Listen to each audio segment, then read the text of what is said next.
குடியிருக்கும் என் அன்பான இனிய உறவுகளே வரேன் வா.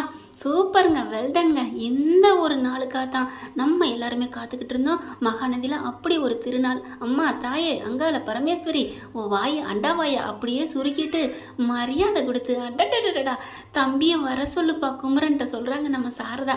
யாருக்கெல்லாம் இந்த சாரதா சொன்ன அந்த வார்த்தை எங்கள் மனசுக்கு ரொம்ப பிடிச்சிருந்துச்சு. நம்ம தலைவனை மரியாதை கொடுத்து அவரை வர சொன்னது அப்படின்னு நினைக்கிறவங்க சாரதாவுக்கு ஒரு ஜே போட்டுருங்க ஃப்ரெண்ட்ஸ் கமெண்ட் பாக்ஸில். அவர் எனக்காக வாழ நினைக்கிறாரு, என் பிள்ளைக்காக வாழ நினைச்சாலும் அவர் குறிப்பாக வாழ நினைக்கிறது எனக்காகமா அப்படின்னு காவேரி சொன்ன விதம் சூப்பருங்க. அப்போ குழந்தைக்காக மட்டும் அவர் என்னை வாழ நினைக்கலம்மா, புரிஞ்சுக்கங்கம்மா தயவு செஞ்சு அப்படிங்கிற மாதிரி தான் நாங்கள் சொல்ல வர்றாங்க காவேரி. சாரதா அப்படியே இடிஞ்சு போய் உட்காடுறாங்க. நம்ம சொன்னது தான் இங்கே குமரன் கங்கா பாட்டி எல்லாம் சந்தோஷப்படுறாங்க. ஏண்டி அப்போ நீ மாத்திரை சாப்பிட்டதெல்லாம் அது கற்ப மாத்திரை தானா? ஆமாக்கா, அவர் நாங்கள் உண்மையாகவே புருஷ முன்னாட்டியாக வாழ்ந்துட்டோங்க்கா, அவர் என் மேலே உயிராக இருக்காருக்கா, எனக்காக என்னோட வாழ ஆசைப்படுறாருன்னு அவ்வளோ அழகாக சொல்கிறாங்க. ஏண்டி இதை எங்ககிட்ட மறைச்ச, எதுக்கடி மறைச்ச? ஒரு 5 நிமிஷம் நல்லா டைலாக் போகும்னு வச்சுக்கோங்களேன், நல்லா அப்படியே ஒரு ஹாப்பினஸ் உருவாகுது. அதுக்கப்புறம் சாரதா பார்க்குறாங்க, எப்படி நீ இதை அப்படி மறைக்க போச்சு அப்படின்னு சொல்லிட்டு கேட்குறாங்க. நான் என்னம்மா பண்ண முடியும்? அப்போ வயிற்றுல பிள்ளைய வச்சுக்கிட்டு தான் சத்தியம் பண்ணியாடி அப்படிங்கிறாங்க. இல்லைம்மா அது வந்துமா, ஏண்டி இப்படி என்னை அவ்வளவுக்கு கொடுமைக்காரியா நீ நினச்சிட்டு இருக்கியா அப்படின்னு சொல்லிட்டு சாரதா ரொம்ப ஃபீல் பண்ணி அழுகுறாங்க. போதா குறைக்கி குமரன் அப்பா இப்பாவது வாயை திறக்கிறாரு. அத்தை பாவத்தை, விஜய் ரொம்ப நல்லவர், நம்ம காவேரிக்காத்தானே வீடுக்கே வந்து கிடந்தாரு, நீங்கள் எல்லாத்தையும் நினச்சி பாருங்கள், நம்ம காவேரி மேலே அவ்வளோ பாசமாக இருக்காரு, அவர் மாதிரி ஒரு மனுஷனை பார்க்க முடியாது, கண்டிப்பாக 2 பேரும் சேர்த்து வைக்கணும் அத்தை அப்படிங்கிறாங்க. அதுக்கு அப்புறம் தான் சாரதா நீ அந்த தம்பியை வர சொல்லி நான் பேசணும் அப்படிங்கிறாங்க. அப்பா போதுமடா சாமி, அந்த ஒரு நாள் இன்னைக்கு தான் கிடச்சிருக்கு. ஆனால் பார்த்தீங்கன்னா ஃபோனை சுவிட்ச் ஆஃப் பண்ணி வச்சுருக்குதுங்க. அப்படின்னு ரொம்ப மயங்குறாரு. எப்போ பார்த்தாலும் இந்த அம்மா விரட்டி அடிச்சிச்சு. இன்னைக்கு தான் அந்த பையனை வர சொல்லு, அந்த தம்பியை அவரை வர சொல்லு. நல்லா எனக்கு அந்த வார்த்தை ரொம்ப பிடிச்சிருச்சுங்க, அதனால தாங்க ஓயாமல் சொல்கிறேன். இங்கே விஜயை பார்த்தீங்கன்னா காமிக்கிறாங்க. அப்படியே ஒரு ரொம்ப சோகமாக அவருக்கு என்ன அந்த மனுஷன் என்னங்க பண்ணுவேன், சுற்றி எல்லா பக்கமும் ஏன்னா கால் வச்ச இடமெல்லாம் கண்ணி அது வைக்கிறோம்னு சொல்கிறாங்க இல்லையா, அந்த மாதிரி அவருக்கு இருக்கவும் பாவம். அப்படியே வண்டிக்கு கீழே உட்காந்துட்டு அழுகிறாரு, புலம்புறாரு, ஃபோனை எடுக்கிறாரு, பார்க்குறாரு. அப்படியே மயங்கி உட்கார நம்ம எங்கே போகிறது, எதை நோக்கி, என் வாழ்க்கை எதை நோக்கிடா போயிட்டுருக்கு அப்படின்னு சொல்லுவாங்க இல்லையா, அந்த மாதிரி நினச்சிட்டு இருக்காரு. யார் மேலேயும் காதலை அன்பு பாசம் வைக்கிறது தப்பா, இது தப்பா அப்படின்னு வந்துக்கிறாங்க.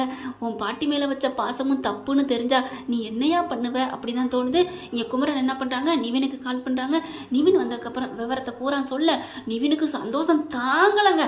அப்படி ஒரு மனுஷனை பார்க்க முடியாதுங்க. தான் விரும்பின பொண்ணு தனக்கு கிடைக்காட்டியும் பரவாயில்லன்ட்டு அவள் விரும்பினவாது நல்லபடியாக இருக்கணுன்ட்டு அப்படியா கற்ப விஷயத்தையும் சொல்லிட்டாளா, ஐயோ சந்தோஷம், விஜய்க்கு ஃபோன் பண்ணுங்க, விஜய்கிட்ட பேசுங்க, சேர்த்து வைங்க. அதை தான் நிவின் கூப்பிட்டேன். என்னன்னு அவர் ஃபோன் சுவிட்ச் ஆஃப் பண்ணி வச்சிருக்காரு, நீ கூட்டிகிட்டு வான்னு சொல்லிட்டாங்க அத்தை, இப்போ என்ன நிவினு பண்ணுறது அப்படின்னு சொன்னோன்னே மறுபடியும் ஃபோன் அடிப்போம் அப்படின்னு சொல்லிட்டு ஃபோன் அடிச்சுட்டே இருக்காங்க. இவர் என்ன பண்ணுறாரு, விஜய் ஒரு கட்டத்துக்கு மேலே ஃபோனை எடுத்துகிட்டு இப்படி பார்க்குறாரு. சரி சும்மா ஆன் பண்ணுவோம் அப்படின்னு ஆன் பண்ண கரெக்டாக நிவின் அடிக்கிறது வருது. என்ன நிவின் அடிக்கிறாப்புல அப்படின்ட்டு ஹலோ அப்படிங்கிறாங்களா.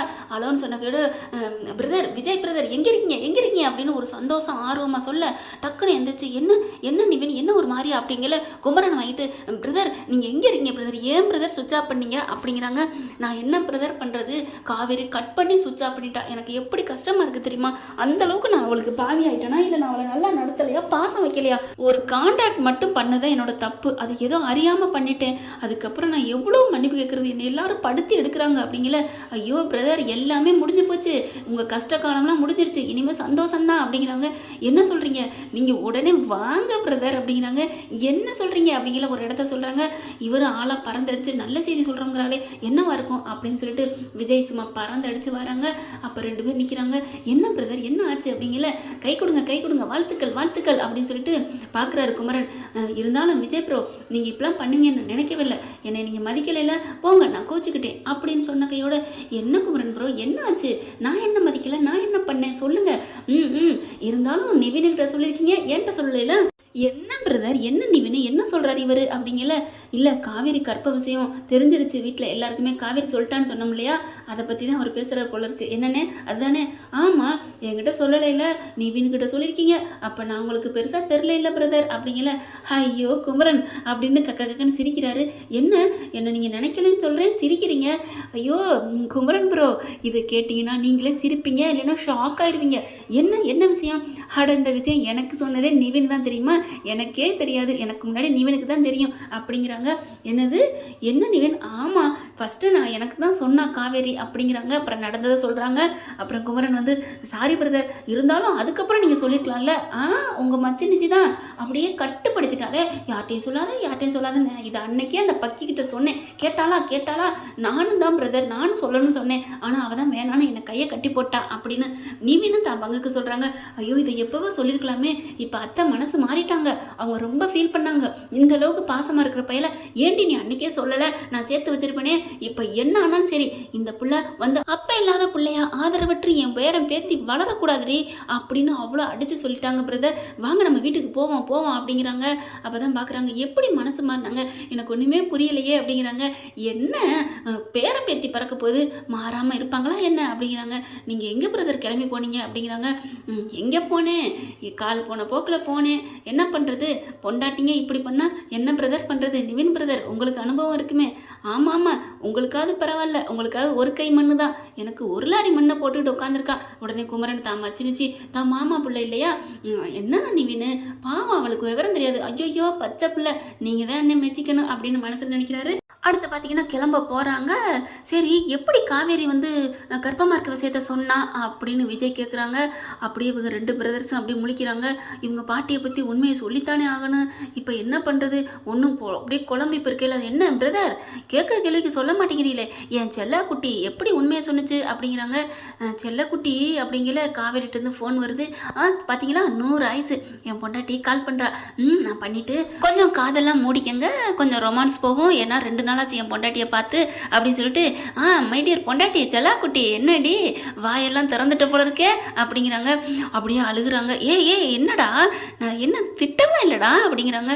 இல்லை என்னை மன்னிச்சிருங்க அப்படிங்கிறாங்க. சே மன்னிக்கிறதா இருந்தால் நான் வந்து உன் பக்கத்தில் வருவேனா, இப்படி பேசுவேனா அப்படிங்கிறாங்க. இல்லை நான் உங்கள் ஃபோனை சுவிட்ச் ஆஃப் பண்ணலைங்க, அதெல்லாம் எல்லாம் சொல்லிட்டாங்க, அத்தை தான் பண்ணுச்சுன்னு. மாமியாக்காரி மனசு வச்சா தான் எல்லாம் நடக்கும் போல இருக்கே, முதல்ல பொண்டாட்டியை கவனிக்கிறத விட மாமியாரை கவனிக்கணும் போல இருக்குன்னு சொன்னது சரியாக தான் இருக்குது அப்படிங்கிறாங்க. அப்படியே இவங்க 2 பேரும் சிரிச்சுக்கிட்டு இருக்காங்க, நிவினு குமரன். அதுக்கப்புறம் அம்மா உங்களை வர சொன்னாங்க. வரேன்டா, என் தங்கத்தை பார்க்குறத விட வேற என்ன வேலை இருக்குது, என் செல்லத்தை பார்க்க இதோ ஆண்டிவே அப்படிங்கிறாங்க. அம்மா இப்போவாது உண்மையை சொன்னியப்பா அப்படிங்கிறாங்க. ஆமாம் காவேரி எப்படி உண்மையை சொன்னேன் அப்படிங்கிறாரு. அப்போ மாமா சொல்லலையே, சொல்லேன் என்ன அப்படிங்கிறாங்க. அப்படின்னு கேட்டதையோட ஒன்றும் இல்லைங்க, நீங்கள் வாங்க நேரில் பேசிக்குவோம் அப்படின்னு வச்சிடுறாங்க. விஜய் பார்க்குறாரு. என்ன பிரதர் நேரில் வாங்கன்னு சொல்கிறாங்க, நீங்கள் சொல்லுங்கள் அப்படின்னு நிவின்ட்டையும் குமரன்ட்டையும் கேட்க, அவங்க பார்த்துட்டு இல்லை நீங்கள் கொஞ்சம் மனசு தேத்திக்கங்க, உடஞ்சிடக்கூடாது அப்படிங்கிறாங்க.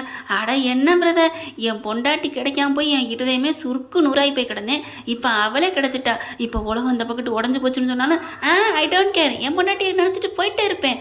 அப்படி இல்லை, நீங்கள் நம்பினவங்க கைவிட்டா துரோகம் பண்ணால் உங்களுக்கு பயமாக இருக்கும், உங்களுக்கு வேதனையாக இருக்கும்ல, அந்த பயம்தான் எங்களுக்கு அப்படிங்கிறாங்க. என்ன பிரதர் ஒரு பீடிகைலாம் ஒரு மாதிரியாக இருக்குது சொல்லுங்க அப்படிங்கிறாங்க. நீங்கள் கோவப்படக்கூடாது, நிதானமாக இருக்கணும் ஓகேவா அப்படிங்கிறாங்க. நிதானமாவா, என்ன பீடியை போட்டுட்ருக்கீங்க அப்படிங்கிறாங்க. அப்போ தான் சொல்கிறாங்க, உங்கள் பாட்டியும் தாத்தாவும் உங்கள் பாட்டியும் சித்தியும் அப்படிங்கிறாங்க. என்ன பாட்டியும் சித்தின்னா அவங்க 2 பேர் தான் வந்து இந்த மாதிரி ஆரம்பத்தில் சொன்னது, இப்போ வந்து டைவர்ஸ் கேட்டது, அப்படியே எல்லாத்தையும் சொல்கிறாங்க. அப்படியே ஆடி போகிறாரு, பட்டார்னு எந்திரிக்கிறாரு. என்ன பிரதர் சொல்றீங்க, என்ன நிவின்னு அப்படிங்கல. ஆமாம் அன்னைக்கு ரெடியாக தான் ஆசையாக இருந்தா, என் புருஷன் வரப்போறாரு, நான் போக போகிறேன் அப்படின்னு சந்தோஷமாக காவேரி இருந்தா. ஆனால் அதுக்கப்புறம் அப்படின்னு எல்லாத்தையும் சொல்கிறாங்க. அப்படியே செம்ம காண்டாடுறாரு விஜய். ஓ அப்போ அதுதான் என் பொண்டாட்டி வரமாட்டேன்ட்டாளா, பாட்டியும் சித்தி இந்த வேலை பண்ணியிருக்கா, சித்தப்பா தான் இந்த மாதிரி கொடுமைக்காரன்னா சித்தியும் என் பாட்டியும், ஐயோ எப்படி எப்படி இந்த மாதிரி சொத்துக்கான்னு, ஐயோ இதெல்லாம் கேட்டுட்டா மாமியார் மனசு மாறாமல் இருக்காங்க. அதில் தான் டுஸ்டே அப்படிங்கிறாரு குமரன். என்ன சொல்கிறீங்க, அதெல்லாம் சொன்னதுக்கப்புறம் தான் இனிமேல் இந்த மானங்கட்ட பொழப்பு தேவையாடி, அவள் சொத்து வேணுமான்னு கேட்குறா, இது தேவையா, மொத்த மரியாதையாக கையெழுத்து போடுன்னு சொல்லிட்டாங்க.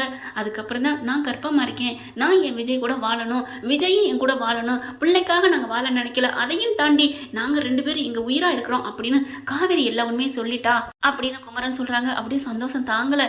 என் பொண்டாட்டி அப்படியே சொன்னா, என் மேலே உயிராக இருக்கேன்னு சொன்னாலா, பிள்ளைய விட என்னோட வாழணும்னு சொல்லிட்டாலா. ஆமாம் பிரதர் அப்படிங்கிறாங்க. இது போதுமே என் கால்கள் வான் போகுதே அப்படின்னு சொல்லிட்டு ரொம்ப சந்தோஷப்படுறாங்க. ஆனாலும் இப்படி பாட்டி இப்படி பண்ணுவான்னு நினைக்கல அப்படிங்கிறாங்க. சொத்து வேணாலும் எவ்வளோ வேணாலும் ஜீவனாம்சம் வாங்கிக்க, உடனே சைன் போடுன்னு சொல்லிட்டாங்க தெரியுமா. ஆனால் காவேரி இருந்துட்டு என் புருஷன் சைன் போட்டால் நான் போடுறேன் அப்படின்னு சொல்லிட்டாங்க. அப்படின்னா ஐயோ அப்போ என் பாட்டி என்கிட்ட ஏதாவது தெரியாமல் சைன் வாங்கி கொடுத்துருந்தா அவள் போட்டிருப்பா போல இருக்கே அப்படிங்கிறாங்க. உடனே நிவின் இருந்துட்டு, என்ன பிரதர், எந்த உலகத்தில் எந்த காலத்தில் இருக்கீங்க? கோர்ட்டுக்கு போய் என்ன கையெழுத்து போட்டாலும் நான் அவரோட தான் வாழ்வேன், அவங்களோட தான் வாழ்வேன்னு சொல்லிட்டா ஒரு வருஷம் ஒன்று சேர சொல்லிடுவாங்களே, என்ன பண்ணுறது? ஆமாம்ல, சரி சரி தேங்க்யூ பிரதர் அப்படிங்கிறாங்க. அப்புறமா பார்க்குறாங்க, சரி இதை நான் இதை சும்மா விட மாட்டேன்னு விஜய் கிளம்ப, எங்கே பிரதர்? காவேரி பார்க்கத்தானே? காவேரி செல்லத்தை நான் சந்தோஷமாக பார்க்க போனேன். அதுக்கு முன்னாடி என் பாட்டிக்கு நான் 4 டோசஸ் கொடுக்கணும், கிளம்புறேன் அப்படின்னு சொல்லி கிளம்புறாங்க. இல்லை பிரதர் அப்படின்ட்டு சொல்லிட்டு இருக்கல, நீங்களும் வாங்க, ஒன்றும் பிரச்சனை இல்லை அப்படின்னு சொல்லிட்டு கூட்டிகிட்டு கெத்த மாசா கிளம்பிட்டு இருக்காரு. நல்லா அங்கே போனதுக்கு அப்புறம் தாங்க வானம் வேடிக்கையே இருக்கு அன்னைக்கு கிளவிக்கு ஆத்தாளுக்கு மகளுக்கும். ஓகே ஃப்ரெண்ட்ஸ், பார்க்கலாம், இப்படி தான் போகலாம். இந்த பற்றி உங்களுக்கு பிடிச்சிருந்துச்சுன்னா உங்கள் பொண்ணான கையில் உள்ள போட்டு சப்ஸ்கிரைப் பண்ணிடுங்க. Thank you friends.